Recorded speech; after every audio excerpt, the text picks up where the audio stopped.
ప్రియ దేవుని బిడ్డలారా, బైబిల్ చదవటం వినటం వల్ల మనలో విశ్వాసం పెరుగుతుంది. మన మార్గానికి త్రోవ చూపుతుంది. సమస్త జనులను శిష్యులనుగా చేయుడి మత్తయి 28:19 వచనంలో దేవుని వాక్యం తెలియచేస్తోంది. తెలుగు బైబిల్స్ను ఆర్ఆర్కే మూర్తి గారు రీసెర్చ్ చేసి విశ్లేషణ చేసిన బైబిల్లోని ప్రతి అధ్యాయాలను వచనాలను వరుస క్రమంలో అనగా ఆదికాండం నుండి ప్రకటనా గ్రంథం వరకు ఇవ్వబడుతుంది. ప్రతి ఒక్కరూ ఆధ్యాత్మికంగా విశ్వాసంలో బలపడి మీ జీవితంలో ఎదుర్కొంటున్న సమస్యల నుండి విడుదల పొందండి. ప్రతి ఒక్కరూ మీ దీవెన టీవీని సబ్స్క్రైబ్ చేసి ఈ వాక్యాన్ని లైక్ చేసి మీ మిత్రులకు బంధువులకు షేర్ చేయండి. దేవుని సువార్తను ప్రకటింపబడుటలో మీరు పాలిభాగస్తులు కండి. ప్రియమైన దేవుని బిడ్డలారా, క్రీస్తునందు మీకందరికీ శుభం. మన పాఠం ప్రసంగి గ్రంథం 4వ అధ్యాయం. సావధానంగా వినండి. ప్రసంగి గ్రంథం 4వ అధ్యాయం 1 నుండి 6వ వచనం వరకు సూర్యుని కింద జరిగే వివిధమైన అన్యాయ క్రియలను గురించి నేను యోచించాను. బాధించబడేవారు ఆదరించే దిక్కులేక కన్నీళ్లు విడుస్తారు. వారిని బాధపెట్టేవారు బలవంతులు గనుక ఆదరించేవాడెవడూ లేడు. కాబట్టి ఇంకా బతుకుతున్న వారికంటే ఇంతకు ముందు కాలము చేసిన వారే ధన్యులు అనుకున్నాను. ఇంకా పుట్టని వారు సూర్యుని కింద జరిగే అన్యాయపు పనులు చూచి ఉండని హేతువు చేత ఈ ఉభయుల కంటే వారే ధన్యులు అనుకున్నాను. కష్టమంతా నేర్పుతో కూడిన పనులన్నీ నరులకు రోషకారణములు అని నాకు కనపడింది. ఇది వ్యర్థముగా ఒకడు గాలిని పట్టుకోవడానికి చేసే ప్రయత్నములాగే ఉంది. బుద్ధిహీనుడు చేతులు ముడుచుకొని తన మాంసము భక్షిస్తాడు. శ్రమ, గాలికైన యత్నములు 2 చేతుల నిండా ఉండడము కంటే 1 చేతి నిండా నెమ్మది కలిగి ఉండడము మేలు. ప్రియ సోదరీ సోదరులారా, వింటున్నారా? ప్రసంగి ఏమంటున్నాడు? సూర్యమండలం కింద అనేక రకాల దౌర్జన్య క్రియలు జరుగుతున్నాయి. వీటిని గురించి నేను తలపోశాను. దౌర్జన్యానికి గురి అయిన బాధితులు కన్నీరు కారుస్తున్నారు. వారిని ఆదరించే వారెవరూ లేరు. వారిపై దౌర్జన్యం చేసేవారు బలవంతులు, బాధితులను ఆదరించేవారెవరూ లేరు. ఇప్పుడు బతికి ఉన్న వారికంటే ముందు చనిపోయిన వారే ధన్యులని భావించాను. వీరందరికంటే ఇంకా పుట్టని వారే ధన్యులు. సూర్యమండలం కింద జరిగే చెడుగును చూడని వారే ధన్యులు. ఈ ప్రయాసమంతా, సఫలమైన ఈ పనులన్నీ మనుషుల మధ్య ఉన్న అసూయ ఫలితమే అని గ్రహించాను. ఇది కూడా వ్యర్థమే. గాలి కోసం శ్రమించినట్లే ఉంది. మూర్ఖులు చేతులు ముడుచుకొని కూర్చొని స్వమాంస భక్షకులవుతున్నారు. 2 చేతుల నిండా కష్టం, గాలి కోసం శ్రమించటం కంటే 1 చేతి నిండా శాంతి ఉంటే అది ఎంతో మేలుగదా. వింటున్నారా? ఇదంతా సొలొమోను పరిశోధన. తృప్తి కోసం అనేక చోట్ల వెతుకుతున్నాడు. స్వంత లాభం, స్వంత సుఖం, స్వంత కృషి, వీటన్నిటినీ సొలొమోను తరచి తరచి చూచాడు. అంతా నిష్ఫలం, వ్యర్థమని తెలుసుకున్నాడు. సమాజంలో దురన్యాయాన్ని అరికట్టే వారెవరూ లేరు. బలవంతులు బలహీనులను అణగదొక్కుతూనే ఉన్నారు. నాటి నుండి నేటి వరకు పెద్ద చేప చిన్న చేపను మింగేయడం జరుగుతూనే ఉంది. ఏ ప్రభుత్వమైనా, ఎవరు పరిపాలించినా బీదలకు న్యాయం పూర్తిగా జరగదు. బీదలను పరిపాలించేవారు ఐశ్వర్యవంతులవుతున్నారు. బీదలేమో సంఖ్యలో ఎక్కువవుతున్నారు. వారు మరీ అణగారిపోతున్నారు అంటూ ప్రసంగి తన సాంఘిక శాస్త్ర పరిజ్ఞానాన్ని మనతో పంచుకుంటున్నాడు. మనకంటే ముందు చనిపోయిన వారే ధన్యులనిపిస్తోంది. కొందరు తమ జీవితాలతో విసిగిపోయి నేడే చస్తే బాగుండు అనుకుంటారు. కొందరైతే తిరుగుబాటు చేసి పితూరీదారులుగా తయారవుతారు. ఇది ఈ లోకం తంతు. రాబోయే తరం ఈ తరం కంటే తీసికట్టే. ఈ తరంలో అంతా అంతమైపోతే చిక్కొదిలిపోతుంది అనే వేదాంతం ప్రసంగి బుర్రకెక్కింది. నేనసలు పుట్టకుండా ఉంటే బాగుండేది అనిపిస్తుంది. యోబు అంతటి భక్తుడే జన్మదినము కంటే నా మరణదినమే శ్రేష్టం అనే నిరాశావాదాన్ని వెలిబుచ్చాడు. ఒకడు కష్టపడి పనిచేసి పైకి వస్తే మరొకడు అది చూచి అసూయతో నిలువెల్లా నిండిపోతాడు. బాధితులకు ఏదైనా సహాయం చెయ్యాలని, దారిద్ర్యాన్ని నిర్మూలం చేస్తామని ఒకడు బయలుదేరతాడు. అతనికి ఆశాభంగమే ఎదురవుతుంది. ఇస్కరియోతు యూదా బీదలకు సేవ చేస్తానంటున్నాడు. క్రీస్తుతో నిమిత్తం లేకుండా ఈ బీదల సేవకు అంకితమైపోతాను అంటున్నాడు ఇస్కరియోతు యూదా. దానికి ప్రభువు ఏమన్నాడు? బీదవారు ఎల్లప్పుడూ మీతో ఉంటారు, నేనుండను. అప్పుడు నీ బీదల సేవ వృధా, వ్యర్థం. మూర్ఖుడు చేతులు ముడుచుకొని తనను తానే తినేసుకున్నంత వరకు వస్తాడు.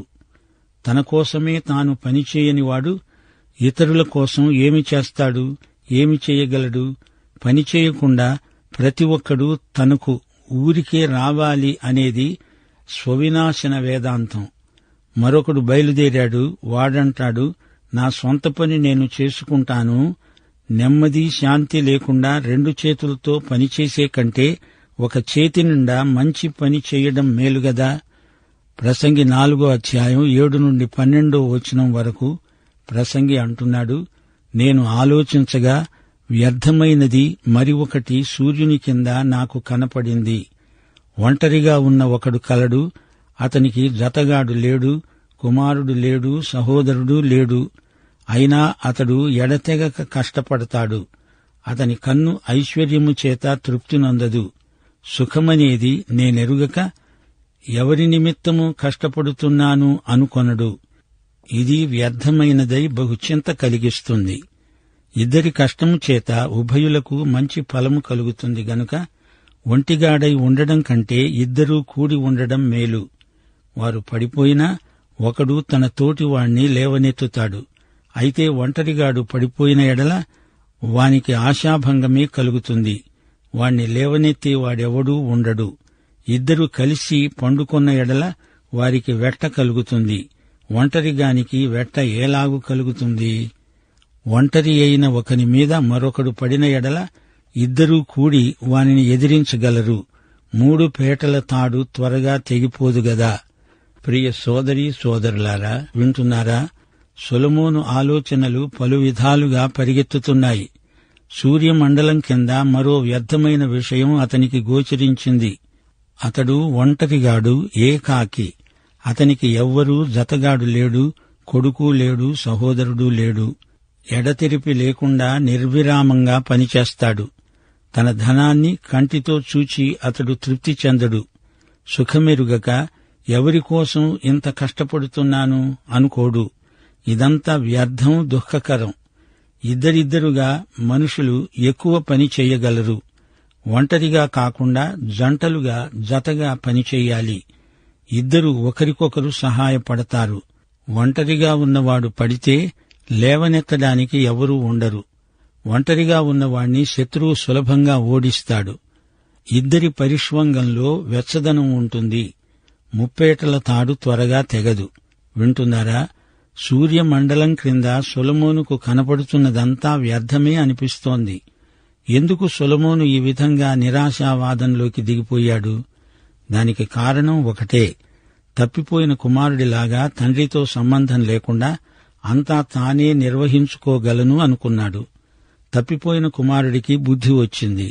సొలొమోను జీవితంలో అవసాన దశలో అచ్చం అలాగే జరిగింది. ప్రసంగి వేదాంతం కేవలం స్వార్థపూరితమైన నిరాశావాదం. అంతా ఉట్టిదే, అంతా వ్యర్థమే అంటూ సంగీతం పాడుతున్నాడు. ఇలాంటి వారే చివరికి ఆత్మహత్యకు కూడా పూనుకుంటారు. ఇది పాత రోగం తిరగబెట్టింది. అంతా వృధా కాబట్టి చేతిలో ఉన్నది అనుభవిద్దాము, ఆ తరువాత సంగతి మనకెందుకు? ఇలాంటి వేదాంత ధోరణి నేటి యువతలో కనిపిస్తున్నది. సొలొమోను ఒక వ్యక్తిని ఊహించుకుంటున్నాడు. ఆ వ్యక్తికి నా అనేవారు ఎవరూ లేరు, పిల్లలు లేరు, తోబుట్టువులు లేరు. అయినా ఎవరికోసమో ఎందుకోసమో అతడు నానా హైరానా పడి కష్టించి ఎముకలు విరుచుకుని ఆస్తి సంపాదించి అప్పుడు గుర్తిస్తున్నాడు, ఇదంతా ఏం చెయ్యాలి? కాని మళ్లీ కూడబెడుతూనే ఉంటాడు. అతని ఆత్మకు ధన కనక వస్తువాహనాలు ఎలాంటి తృప్తిని ఇవ్వలేవు. ప్రసంగి ప్రశ్నిస్తున్నాడు, ఇదంతా ఏమిటి? ఎందుకోసం? అంతా వృధా ప్రయాస. పోనీ ఇతరుల కోసమే పనిచేస్తున్నాడనుకుందాము, అది కాలయాపనే అంటున్నాడు ప్రసంగి. ఇద్దరూ కలిసి పని చేస్తే మంచి పని జరుగుతుంది. అందుకే యేసు ప్రభువు తన శిష్యులను ఇద్దరిద్దరిని పంపాడు. ఇద్దరూ ఒకరికొకరు సహాయపడాలి. అంతేకాని అసూయతో ఒకరితో ఒకరు పోటీ పడకూడదు. ఒకరికంటే ఇద్దరు కలిసి పనిచేయటం మేలు. అపొస్తలుడైన పౌలు కూడా ఫిలిప్పీ నుండి యెరూషలేముకు డబ్బు తీసుకువెళ్తూ మరి ఒక వ్యక్తిని తనతో పాటు వెంటబెట్టుకు వెళ్లాడు. ఇద్దరూ కలిసి సహృదయంతో పనిచేయాలి. ఎవరికీ చెప్పా చేయకుండా అహంభావంతో పనిచేస్తే నీ పనిలో ఎక్కువ తప్పులు దొర్లుతాయి. ఇద్దరూ నడిచి వెళ్తున్నారనుకోండి, వారిలో ఒకడు కాలుజారి కిందపడ్డాడు. రెండోవాడు చూస్తూ ఊరుకుంటాడా? అతణ్ణి లేవనెత్తుతాడు కదా. ఒంటరిగా వెళ్తూ పడిపోతే అతణ్ణి ఎవరు లేవనెత్తాలి? మనుషులెవరూ అందుబాటులో ఉండకపోవచ్చు. అతడిని పరామర్శించే మంచి సమరయులెవరూ దొరక్కపోవచ్చు. ఇంకా అతని తిప్పలే తిప్పలు. ఇంతకు సొలొమోను చెప్పదలుచుకున్నదేమిటి? నీకోసమే నీవు బతకాలి అనే వేదాంతం మానేయి. నీవు ఒంటరిగా ఎవరి ప్రమేయం లేకుండా బతకగలను అని ఆత్మవంచన చేసుకోవద్దు. నీవు యువకుడివైనా వృద్ధుడివైనా ఎల్లప్పుడూ లేదా ఎప్పుడో ఒకప్పుడు మరొకరి సహాయం నీకు అవసరమవుతుంది. మరొకరు నీ ప్రక్కన నిలవబడితే నీకు ధైర్యం, ఉత్సాహం కలుగుతుంది. అందుకే దేవుడు వివాహమనే వ్యవస్థను స్థాపించాడు. నరుడు ఒంటరిగా ఉండడం నరునికి మంచిది కాదు. అలాగే స్త్రీ ఒంటరిగా ఉండడం స్త్రీకి మంచిది కాదు.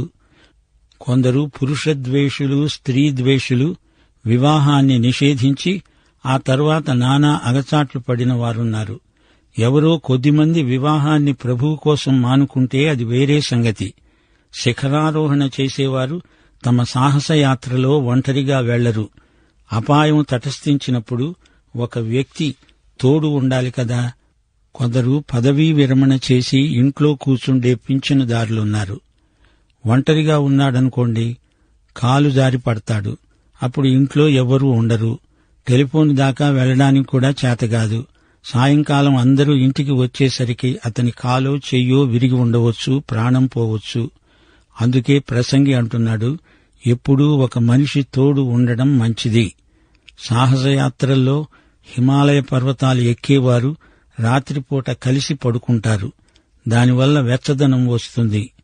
దావీదు మహారాజు బాగా వృద్ధుడైపోయినప్పుడు అతని ప్రక్కన అబీషగు అనే అమ్మాయిని పడుకోబెట్టారు. చిన్న పిల్లలు అమ్మను నాన్నను కలుసుకుని పడుకుంటారు. చలికాలంలో అది వారికి వెచ్చగా ఉంటుంది. ప్రసంగి అంటున్నాడు, సాధారణంగా శత్రువులు నిన్ను ఒంటరిగా ఉన్నప్పుడు పట్టుకుని చంపేస్తారు. ఇద్దరుంటే సహవాసం, ముగ్గురైతే గుంపు. అప్పుడప్పుడు గుంపుగా ఉండడం కూడా మంచిదే. ఈ రోజున ఎక్కడ చూచినా నడి రోడ్ల మీద కూడా పట్టపగలే దౌర్జన్యాలు, హత్యలు జరుగుతున్నాయి. అందుచేత స్త్రీలు గాని పురుషులు గాని ప్రసంగి చెప్పినట్లు ఒంటరిగా ప్రయాణాలు చేయకూడదు. రోజులు మంచివి కావు. అంటే మనుషులు అనేక మంది దౌర్జన్యపరులు, అలజడిదారులు ఉన్నారు గనుక జాగ్రత్త. ఈ రోజున న్యాయం, నీతి అనేవి అర్థం లేని మాటలైపోతున్నాయి. నాగరికులమని చెప్పుకుంటున్నారే కాని అతడు దేవుడు లేని పాపి, స్వేచ్ఛ అంటున్నారే కాని అది పాపం చెయ్యడానికి లైసెన్స్ అయిపోయింది. అశ్లీలాలు, అసభ్యాలు కాలక్షేపపు హాస్యం కింద లెక్కగడుతున్నారు. స్వార్థపరుడికి ఈ లోకంలో తృప్తి అంటూ ఉండదు. అందుకే చాలామంది బోధకులు తమ భార్యలను వెంటబెట్టుకుని ప్రయాణిస్తారు. వృద్ధాప్యంలో భార్యాభర్తల సహవాసం మరీ సన్నిహితమవుతుంది. ప్రసంగి 4వ అధ్యాయం 13వ వచనం నుండి, మూఢత్వము చేత మాటలకు చెవియొగ్గలేని ముసలిరాజు కంటే బీదవాడైన జ్ఞానవంతుడైన చిన్నవాడే శ్రేష్ఠుడు. అట్టివాడు తన దేశమందు బీదవాడుగా పుట్టినా పట్టాభిషేకము నొందడానికి చెరసాలలో నుండి బయలువెడతాడు. సూర్యుని కింద సంచరించే సజీవులందరూ గతించిన రాజునకు బదులుగా రాజైన ఆ చిన్నవాని పక్షమున ఉంటారని నేను తెలుసుకున్నాను. అతని ఆధిపత్యము క్రింది జనులకు లెక్కే లేదు. అయినా తరువాత రాబోయేవారు వీనియందు ఇష్టపడరు. నిజముగా ఇది వ్యర్థమే. ఒకడు గాలికై ప్రయాసపడినట్లే. వింటున్నారా? ఈ మాటలు సొలొమోను ఆత్మకథ. ఇతడు చిన్నప్పుడు చాలా బుద్ధిమంతుడు, వివేకి. రాజుగా పరిపాలించిన తరువాత బొత్తిగా అవివేకి అయ్యాడు. రాజ్యాంగంలో ఏమి జరుగుతుందో గమనించండి. ఎంత వద్దనుకున్నా రాజకీయాల ప్రభావం మన వ్యక్తిగత జీవితాలపై పడుతుంది. అన్ని దేశాలలో జరుగుతున్నది ఒకటే. ఈ సంగతి ప్రసంగి ఎప్పుడో చెప్పాడు. పరిపాలకులు ధనవంతులవుతారు, ప్రజలు రాను బీదవారవుతారు. అందుకే జాగ్రత్తగా ఉండాలి. ప్రజాజీవితంలో మోసం, లంచగొండితనం మొదలైన వాటిని ఎదిరించాలి. ముఖ్యంగా దేశంలోని వృద్ధులను బాధపెట్టకూడదు. వారు తమ జీవితంలో చివరి దశలో హాయిగా నిశ్చింతగా బ్రతికేటట్లు చెయ్యాలి. సొలొమోను దావీదుకు రెండో కొడుకు, బత్షెబా కన్నది. సొలొమోను రాజు కావాలని దావీదు అనుకోలేదు. పాత నిబంధనలో ఇస్సాకు రెండో కొడుకు, యాకోబు ఇస్సాకుకు మొదటి కొడుకు కాడు. సొలొమోనుకు ఇది తెలుసు. రెండో కొడుకును దేవుడు ఏర్పరచుకోవడం గోత్రకర్తల జీవితాలలో పరిపాటి. నీవు రెండోవాడివైనా దేవుడు నిన్ను మొదటివాడిని చేయగలడు. ఏది ఏమైనా ఒక వ్యక్తిని సింహాసనం మీదికి ఎక్కించినా, మరొక వ్యక్తిని దించినా అదంతా దేవుని చేతిలోనే ఉంది. వింటున్నారా? ఈ 4వ అధ్యాయమంతా రాజకీయమే. కొందరు పనిచేసేవారున్నారు. వీరికి పనే దేవుడు. వీరిలో పని నిషా ఎక్కువ. కొందరు సోమరిపోతులున్నారు. సోమరుల వల్ల వారి కుటుంబాలకి కాదు, దేశానికి, జాతికి కూడా తీరని నష్టం వాటిల్లుతుంది. అయితే పని నిషా మనుషుల వైఖరి ఎలాంటిది? వీరిలో పేరాశ, మత్సరం, పోటీ మనస్తత్వం, అందరినీ మించిపోవాలనే జ్వరం రాను ఎక్కువై వారి నరాలు తెగిపోతాయి. అందుచేత క్రీస్తునందలి విశ్వాసులు పని విషయంలో దేవుని నియమాలను పాటిస్తారు. కష్టించి పని చెయ్యి, కాని అనవసరంగా పని కోసమే పని అనుకొని అనారోగ్యం పాలవద్దు. నీకు ఉన్నదానిలో దేవుణ్ణి మహిమపరచు. హాయిగా సంతోషంగా ఉండు. అన్యాయంగా డబ్బు సంపాదించి మానసిక వ్యధకు గురి కావద్దు. ఇతరులతో సహకరించు. నీవు ఈ లోకములో ద్వీపకల్పానివి కావు. సమాజంలో ఇతరులతో కలిసిమెలిసి స్నేహశీలంతో బ్రతకాలి. కొందరు ఎవరినీ నమ్మరు. గేయకారుడైన దావీదు ఇదే తప్పు చేశాడు. ఏ మనుష్యుడు నమ్మదగినవాడు కాడు అనుకున్నాడు. అది పెద్ద తప్పే. ఇస్కరియోతు యూదా అంతటి వాడినే యేసు నమ్మాడు. అతనికి అధికారమిచ్చాడు. అతడు గుణపడడానికి ఎన్నో అవకాశాలు కల్పించాడు. మనక్కూడా క్రీస్తు యేసుకు కలిగిన మనసు ఉండాలి. ప్రియులారా, నీవు ఈ యేసుక్రీస్తును నీ స్వకీయ రక్షకుడుగా ఎరుగుదువా? మరో మాట, ఈ గ్రంథంలో వ్యర్థం, శూన్యం అనే మాట పదే వస్తుంది. ప్రతి ఒక్కరూ హాయిగా బతకాలనే కోరతారు. వస్తువాహనాలు, అధికారం, సుఖశాంతులు అందరికీ అవసరమే. కాని అనేక మంది జీవితంలో నిరాశ, నిస్పృహలు మొదలవుతాయి. ఇది మానవ సహజ సమస్య. 3000 సంవత్సరాల క్రిందట సొలొమోను ఈ విషయాలను చర్చించాడు. ఈ రోజున ఈ 21వ శతాబ్దంలో సొలొమోను రాసిన ప్రసంగి గ్రంథం మనకు కనువిప్పు కలిగిస్తుంది. ఈ గ్రంథమంతా సొలొమోను రాసిన ప్రసంగం. ప్రియులారా, సొలొమోను కంటే శ్రేష్ఠుడు యేసుక్రీస్తు. ఆయనను నీ స్వకీయ రక్షకుడుగా అంగీకరించు. యేసుక్రీస్తు మనకు అనుగ్రహించే రక్షణ కేవలం ఆత్మకే కాదు, శరీరానికి కూడా. మనం అనుదినము జీవిస్తూ ఉండగా మన జీవితంలోని ప్రతి చిన్న సమస్యకు మనము పొందిన రక్షణ పరిష్కారం కాగలదు. అయితే ప్రభు అయిన యేసుక్రీస్తుకే మన జీవితంలోని ప్రతి సమస్యను అప్పగించాలి. దేవుడు సమస్యలు తీసివేస్తాడని కాదుగాని సమస్యల్లో గుండా మనల్ని విజయవంతంగా నడిపిస్తాడని ఆయన వాగ్దానం మనకుంది. అందుచేత నీవు ఈ క్షణమందే నీ ప్రభు అయిన యేసుక్రీస్తు వద్దకు వచ్చి నీ చింత యావత్తు ఆయన మీద వెయ్యి. ఆయన నిన్ను గురించే చింతిస్తున్నాడు. ప్రభు అయిన యేసుక్రీస్తు వారి కృప, తండ్రి అయిన దేవుని ప్రేమ, పరిశుద్ధాత్మ యొక్క అన్యోన్య సహవాసము మనకు సదాకాలము తోడై ఉండునుగాక. ఆమేన్.